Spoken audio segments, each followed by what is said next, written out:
The next time we encounter women in the Bible is the patriarchs having sons and daughters, sons and daughters, sons and Would you daughters. like a sandwich? Couple things. The word that is used for wives is actually the word that is also used for woman.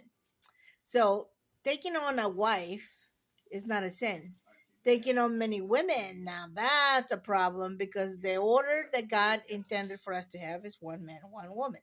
So God saw that the men were taking on any woman they wanted, and He said, "This is not gonna happen anymore." So what does He ordain? 120 years before He destroys the people and everything that is living on the earth. The only ones to survive are, as you know, Noah, one wife, and his sons, three sons, one wife. Is it surprising that the only people that survived the flood, that were righteous or were deemed righteous enough to survive the flood, only had one wife? Okay, so now you'll tell me, well, it was the Nephilim and there were angels or fallen angels and all of that.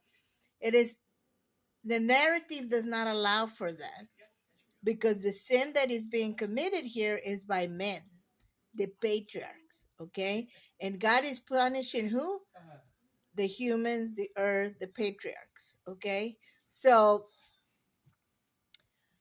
you can argue all you want, but the fact of the matter is it was sin, human sin that God was punishing. Nowhere in the narrative before this particular passage does it indicate anything about angels or anything like that, fallen angels or anything like that.